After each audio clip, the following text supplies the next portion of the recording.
नमस्कार, DD news पर आप सभी का बहुत बहुत स्वागत है। मैं हूं लालचंद्र सिंह।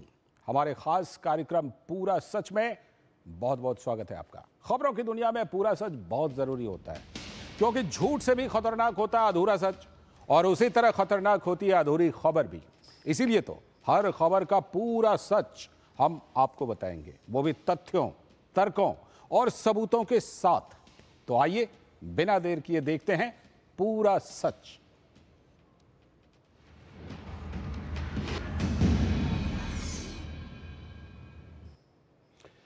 तो बिहार में इस साल के अंत तक विधानसभा के चुनाव होने हैं, और इसीलिए राज्य की राजनीति में गर्माहट देखी जा रही है। लेकिन इसकी एक और बड़ी वजह है, वो है चुनाव आयोग की तरफ से जारी मतदाता सूची का विशेष गहन पुनरीक्षण अभियान, यानी कि SIR। विपक्षी दल बिहार से लेकर दिल्ली तक लगातार चुनाव आयोग के इस फैसले का विरोध कर रहे हैं, और इस बीच चुनाव आयोग ने सुप्रीम कोर्ट में हलफनामा भी दायर कर दिया है और SIR को लेकर उठ रहे सवालों पर अपना रुख स्पष्ट कर दिया है। लेकिन मामला सुप्रीम कोर्ट में विचाराधीन होने के बावजूद विपक्षी दलों के नेताओं की बयानबाजी थमने का नाम नहीं ले रही है। SIR का सबसे ज्यादा विरोध RJD, कांग्रेस और TMC कर रही हैं। उनका आरोप है कि ये गरीबों, वंचितों और अल्पसंख्यकों को वोटर लिस्ट से निकाल देने की साजिश है, जबकि NDA नेताओं का कहना है कि इस प्रक्रिया से वोटर लिस्ट से घुसपैठियों को बाहर किया जा रहा है। तो आखिर इससे विपक्ष परेशान क्यों है? इसीलिए आज पूरा सच में हम आपको बताएंगे कि वोटर लिस्ट की जांच से क्यों उड़ गई है बिहार और पश्चिम बंगाल के कुछ नेताओं की नींद। हम ये भी बताएंगे कि 1% वोटर के फॉर्मूले से क्यों डरे हुए हैं तेजस्वी यादव, और ममता दीदी को SIR से डर क्यों लग रहा है। सवाल यह भी है कि क्या बांग्लादेशी और रोहिंग्या घुसपैठियों की चोरी पकड़ने पर भी इस देश में राजनीति होगी? तो आइए देखते हैं पूरा सच पूरे विस्तार के साथ। तो इन दिनों तो आप देख ही रहे होंगे कि बिहार में विधानसभा चुनाव से पहले मतदाता सूची की विशेष गहन पुनरीक्षण प्रक्रिया यानी SIR पर राजनीतिक घमासान मचा हुआ है। बिहार में जारी वोटर लिस्ट की जांच पर आज पटना से लेकर दिल्ली तक विपक्षी दलों के नेताओं ने प्रदर्शन किया। पटना में बिहार विधानमंडल के बाहर RJD, कांग्रेस समेत विपक्षी दलों के नेताओं ने काले कपड़े पहनकर विरोध प्रदर्शन किया। तो इधर दिल्ली में संसद भवन परिसर में भी कांग्रेस, RJD, सपा समेत कई विपक्षी दलों ने तख्तियां लेकर प्रदर्शन किया। सिर्फ सदन के बाहर ही नहीं, बल्कि सदन की कार्यवाही शुरू होने पर विपक्षी सदस्यों ने सदन के भीतर भी इस मुद्दे पर हंगामा किया। और इस बीच बिहार में जारी SIR अब अपने अंतिम चरण में पहुंच चुका है। इस प्रक्रिया के तहत अब तक 97% से भी ज्यादा मतदाताओं को कवर किया जा चुका है, और हर छूटे हुए मतदाता तक पहुंचने के लिए मिशन मोड में चुनाव आयोग की यह मुहिम जारी है। अब तक घर घर जाकर किए गए सर्वे के दौरान 52,30,000 मतदाता अपने अपने पतों पर नहीं पाए गए हैं। तो BLO और राजनीतिक दलों के BLA ऐसे सभी छूटे हुए मतदाताओं को ढूंढने में लगे हुए हैं, जबकि अब सिर्फ 21,36,000 वोटरों के फॉर्म ही जमा किए जाने के लिए बाकी रह गए हैं, जिन्होंने फॉर्म वापस नहीं किए हैं या फिर अपने पते पर मिले ही नहीं हैं। उन मतदाताओं की सूची सभी 12 प्रमुख राजनीतिक दलों के साथ साझा भी की गई है, ताकि कोई भी योग्य मतदाता ना छूटे। तो यह तो बात हुई कि चुनाव आयोग क्या प्रक्रिया पूरी कर रहा है, लेकिन RJD और कांग्रेस समेत विपक्षी दल चुनाव आयोग की इस पूरी प्रक्रिया पर ही सवाल खड़े कर रहे हैं। विपक्ष का कहना है कि SIR की पूरी प्रक्रिया सिर्फ गरीबों, पिछड़ों और अल्पसंख्यकों को वोटर लिस्ट से बाहर करने की साजिश है, इसीलिए इस पर रोक लगनी चाहिए। पहले आप सुनिए कि कांग्रेस और RJD के नेताओं ने इस मामले पर कहा क्या है, फिर हम आपको बताएंगे इस पर जारी राजनीतिक घमासान का क्या है पूरा सच। और हम इसी के लिए हम बार बार बोल रहे हैं कि ये एकदम गलत है। चुनाव आयोग को ये करना था तो इतने दिन से क्यों सोई हुई थी? 6 महीना, 1 साल पहले इसका पुनरीक्षण कराते, जो गलती थी उसकी सुधार कराते। मगर ये पुनरीक्षण बहाना है। गरीब, गुरबा, मजदूर, अल्पसंख्यक को का जो है वोट से, मतदाता सूची से हटाना मकसद है। वोटबंदी जो की गई है SIR के थ्रू और वोट देने से वंचित करने का जो रवैया है उसके खिलाफ हैं। और जब हमारे वोटर का ही अधिकार छीने जाएंगे तो हम सरकार को सदन कैसे चलाने दें।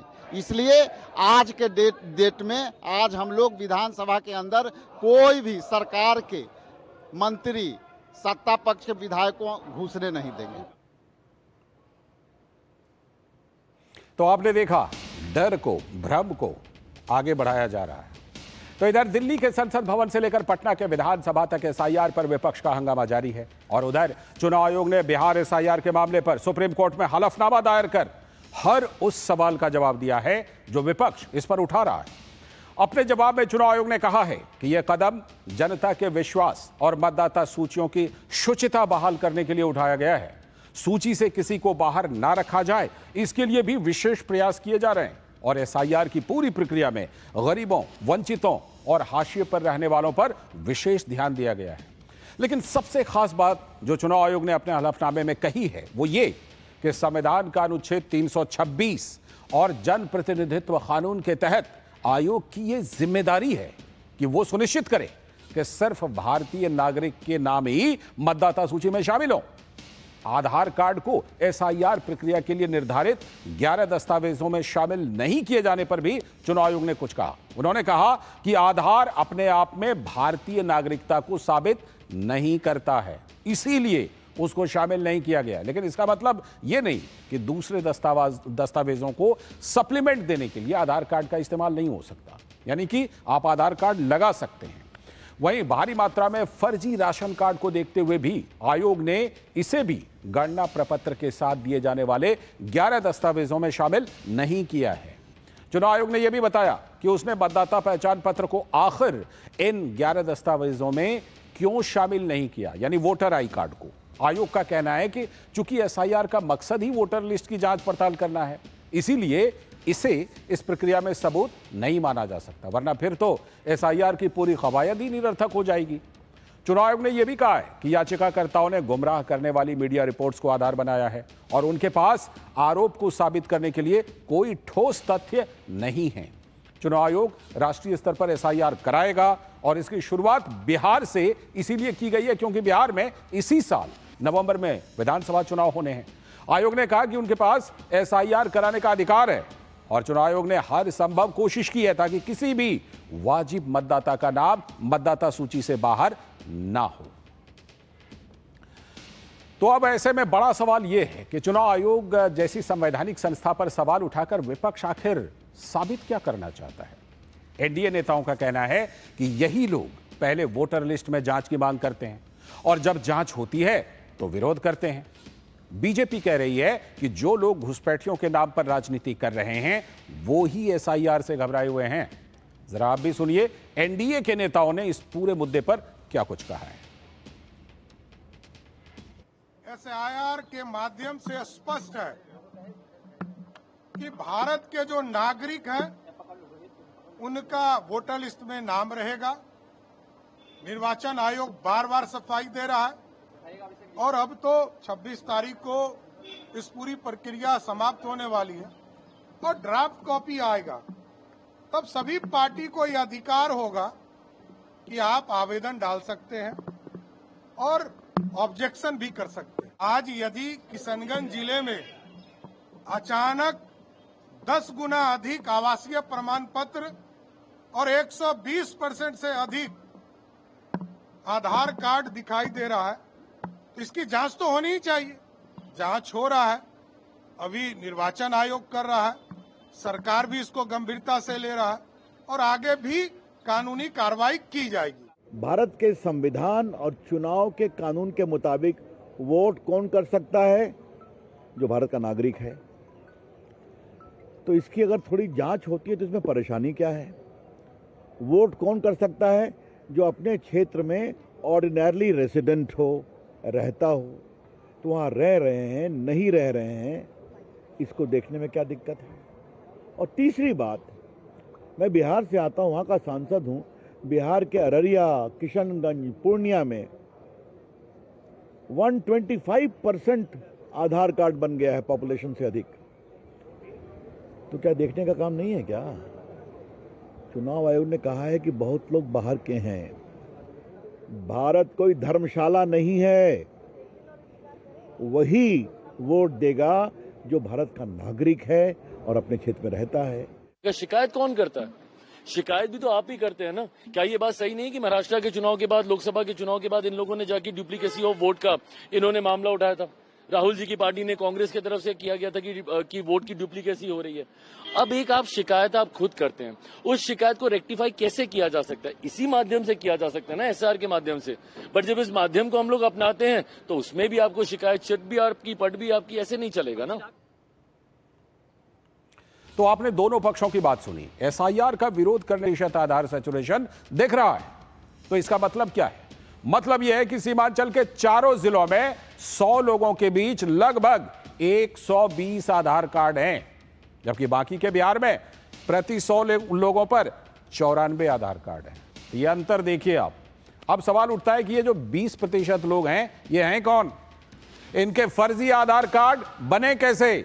किसने इनकी मदद की? और सबसे बड़ा सवाल यह भी कि क्या ये लोग बांग्लादेशी और रोहिंग्या घुसपैठिए हैं? यह भयावह स्थिति चुनाव प्रक्रिया की निष्पक्षता को और अंततः लोकतंत्र को प्रभावित कर सकती है। तो इतना ही नहीं, बिहार में जारी एसआईआर के दौरान 11,484 ऐसे भी मतदाता मिले हैं जिनका कोई पता ही नहीं है। ऐसे में आशंका जताई जा रही है कि शायद ये लोग अवैध रूप से बिहार में रह रहे थे और अब एसआईआर जब शुरू हुई है तो ये गायब हो गए। ये बांग्लादेशी घुसपैठिए भी हो सकते हैं। इससे पहले भी चुनाव आयोग ने उच्च पदस्थ सूत्रों के हवाले से बताया था कि बिहार में एसआईआर के दौरान घर घर जाकर किए गए दौरे में बीएलओ को नेपाल, बांग्लादेश और म्यांमार के अवैध रूप से आए लोग बड़ी संख्या में मिले हैं। इन संदिग्धों के पास से आधार कार्ड, निवास प्रमाण पत्र और राशन कार्ड तक मिले हैं। चुनाव आयोग का कहना है कि 1 अगस्त 2025 के बाद उचित जांच के बाद उनके नाम 30 सितंबर 2025 को प्रकाशित होने वाली अंतिम सूची में शामिल नहीं किए जाएंगे। तो उम्मीद है कि 30 सितंबर के बाद आयोग इस संख्या के आंकड़े भी उजागर कर देगा। तो अब तक आपने इतना तो देख ही लिया कि घुसपैठियों के नाम वोटर लिस्ट से हटाने को लेकर किस कदर हाय तौबा मची हुई है।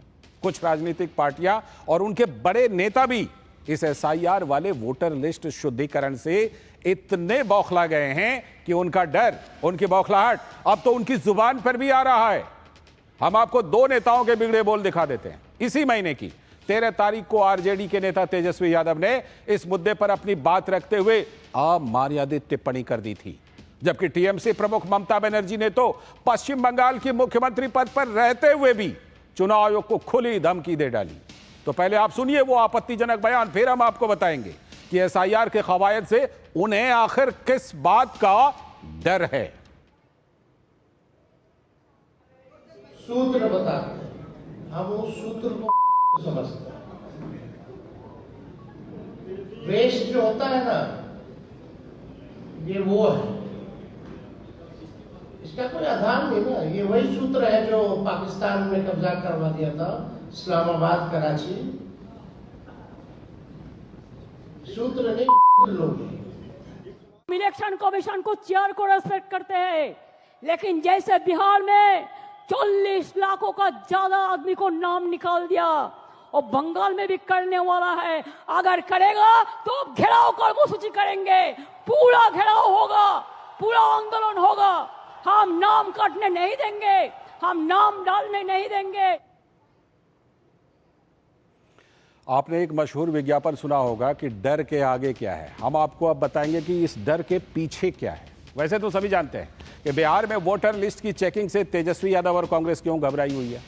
दरअसल बीजेपी का कहना है कि जिन अवैध वोटर्स के नाम जांच के बाद कटेंगे वो ज्यादातर अवैध घुसपैठिए हो सकते हैं और ये सभी आरजेडी और कांग्रेस का वोट बैंक हैं।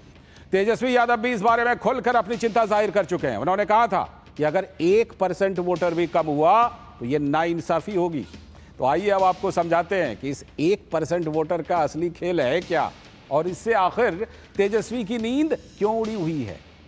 बिहार की वोटर लिस्ट में कुल 7 करोड़ 90 लाख मतदाता हैं। अगर एसआईआर के बाद 1% मतदाताओं के नाम भी कटते हैं तो यह संख्या 7,90,000 पहुंचती है।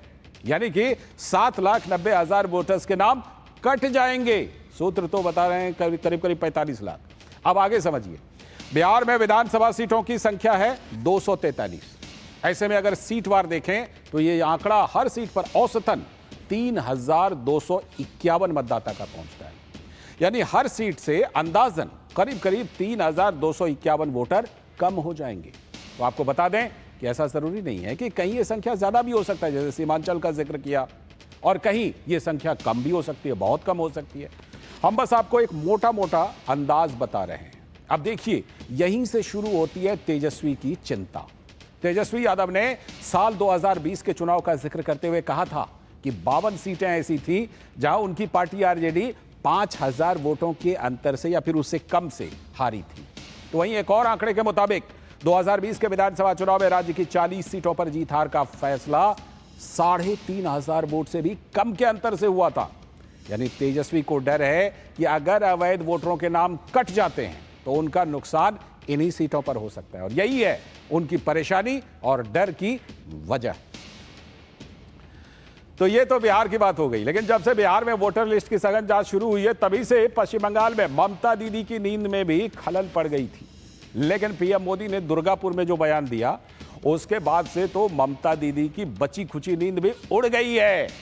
दुर्गापुर में प्रधानमंत्री नरेंद्र मोदी ने कहा था कि टीएमसी ने घुसपैठियों के पक्ष में नई मुहिम शुरू कर दी है, और जो घुसपैठिया है उसके साथ संविधान के तहत कार्रवाई होकर रहेगी, ये मोदी की गारंटी है। तो ममता बनर्जी पश्चिम बंगाल में संभावित वोटर लिस्ट की जांच से इतना घबराई हुई है कि वो कभी इसे बैकडोर से एनआरसी बता देती हैं, तो कभी इसे मुस्लिम विरोधी साबित करने पर तुल जाती हैं, कभी वो इसे बंगाली अस्मिता से जोड़ देती हैं, तो कभी वो कहती हैं कि बिहार तो बहाना है, बंगाल ही असली निशाना है। और तो और टीएमसी के एक नेता डेरेक ओब्रायन ने वोटर लिस्ट की जांच की तुलना नाजी शासन तक से कर डाली। तो ऐसे में बड़ा सवाल यह उठता है कि आखिर वोटर लिस्ट की जांच से ममता दीदी इतनी ज्यादा क्यों घबरा रही हैं?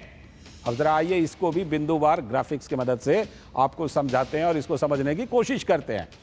ममता बनर्जी की चिंता का मुख्य कारण पश्चिम बंगाल का 2026 का विधानसभा चुनाव है। अप्रैल मई में यह चुनाव होना है, जहां टीएमसी और बीजेपी के बीच कांटे की टक्कर होगी, ऐसी संभावना है।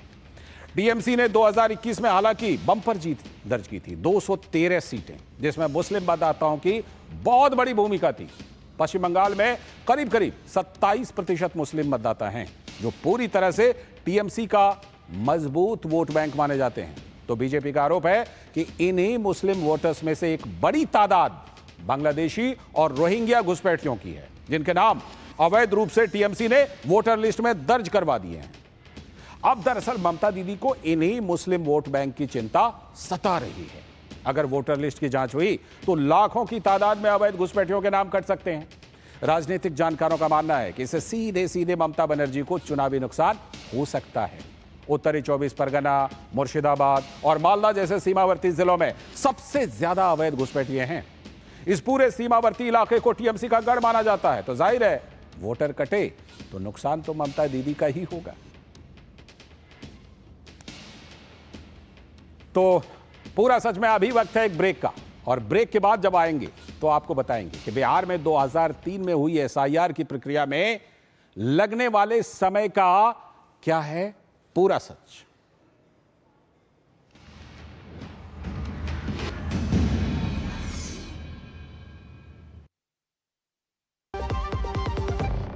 दम आलू कैसे बना, और दाल तड़का भी, और मशरूम मसाला भी। बिना एमडीएच मसालों के टेस्टी खाना कैसे बनेगा? एमडीएच दम आलू, दाल तड़का और मशरूम मसाला। एमडीएच से खाना हर बार मजेदार। मस्त है, सरस छे। उड़ी बाबा। एमडीएच सदा आपको नए स्वाद देने के लिए प्रतिबद्ध है। एमडीएच। सुन, तो अपने बैंक अकाउंट की जानकारी दे। कुछ लोग पैसे भेजेंगे, फिर कमीशन के पैसे काट के बाकी उनके बताए गए बैंक अकाउंट में भेज देना। नासा। अरे फंसेंगे आप भाई साहब, पैसों को मनी म्यूल कहते हैं। देखिए सावधान रहिए, कुछ अपराधी तत्व कमीशन का लालच देकर अवैध धन का हेरफेर करने के लिए आपके खाते का दुरुपयोग कर सकते हैं। ये गैर कानूनी है, जेल हो सकती है आपको। ये देखिए फंस गए ना। याद रहेगी आपकी राय। अरे तो इसी बात पे हो जाए एक कटिंग चाय।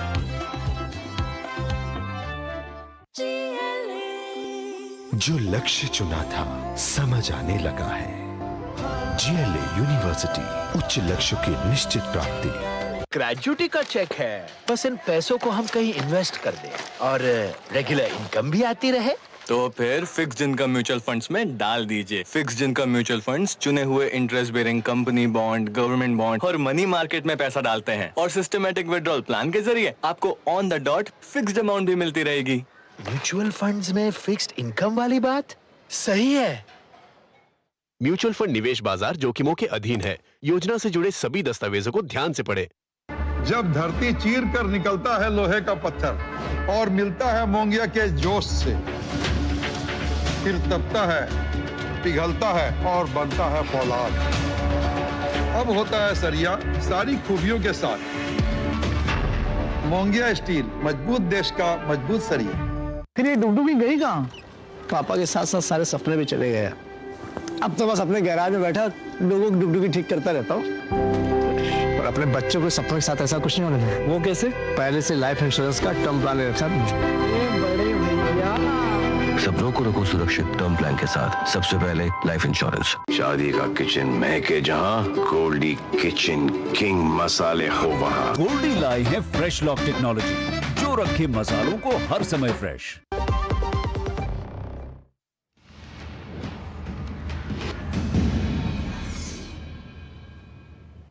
तो ब्रेक के बाद पूरा सच में एक बार फिर से आपका स्वागत है। बिहार में जो वोटर लिस्ट वेरिफिकेशन हो रहा है उसके ड्यूरेशन यानी अवधि को लेकर भी विपक्ष सवाल उठा रहा है। विपक्ष का कहना है कि इसके लिए 1 महीने का समय काफी कम है। विपक्ष के कई नेता अब ये दावा कर रहे हैं कि जब 2003 में वोटर लिस्ट वेरिफिकेशन किया गया था तब ये काम पूरे 2 साल तक चला था और इसीलिए तब इसे लेकर विवाद नहीं हुआ था। आरजेडी नेता तेजस्वी यादव और कांग्रेस नेता दिग्विजय सिंह ने कहा कि 2003 में वोटर लिस्ट वेरिफिकेशन में 2 साल का समय लगा था। तो पहले आप सुनिए आरजेडी और कांग्रेस नेताओं के इस बयान को, फिर हम आपको असल में बताएंगे कि 2003 में हुए वोटर लिस्ट वेरिफिकेशन का क्या है पूरा सच और ये कितने समय में उस समय पूरा हुआ था। और जब आखिरी बार ये हुआ था तो लगभग 2 साल लगे थे इस प्रक्रिया को पूरा करने में। तो ये 25 दिन में कैसे प्रक्रिया पूरी कर लेंगे? अब जो कि स्पेशल इंटेंसिव रिवीजन है वो 22 साल बाद हो रहा है। 2003 में बिहार में हुआ था जो हाउस टू हाउस सर्वे हुआ था और रिवीजन हुआ था, इंटेंसिव रिवीजन। उसको पूरा करने के लिए 2 साल लगे थे। तो सुन लिया आपने, तेजस्वी यादव और दिग्विजय सिंह कह रहे हैं कि 2003 में इस प्रक्रिया में 2 साल लग गए थे, लेकिन हकीकत क्या है ये हम आपको बताते हैं। उस समय भी दरअसल ये प्रक्रिया 15 जुलाई से लेकर 14 अगस्त के बीच यानी कि सिर्फ 31 दिन में ही पूरी हुई थी। आप खुद सुनिए इस बारे में मुख्य चुनाव आयुक्त ज्ञानेश कुमार ने क्या कुछ कहा है। बिहार में 2002 की तरह ही 1 महीने के अंदर जुलाई से अगस्त के बीच में मतगणना फॉर्म बांटे जाएंगे और वापस भी लिए जाएंगे। ये कार्य बहुत सुचारू रूप से चल रहा है। पूरी मतगणना सूची सभी लोगों के सामने पारदर्शी तरीके से बनाई जाएगी। हर पात्र नागरिक उसका हिस्सा होगा और कोई भी इनएलिजिबल आदमी उसका हिस्सा नहीं बन पाएगा। तो आपने पूरी पड़ताल में एक बात तो देख ली कि डर और भ्रम पूरी तरह से जिसे कहते हैं फैलाने का काम हो रहा है, चाहे आधार कार्ड हो, चाहे ड्यूरेशन हो, तमाम चीजों पर। लेकिन जाहिर सी बात है कि जो हकीकत है वो तो सामने आता रहेगा और पूरा सच में हम वही तो लेकर आते हैं। आज के पूरा सच में इतना ही।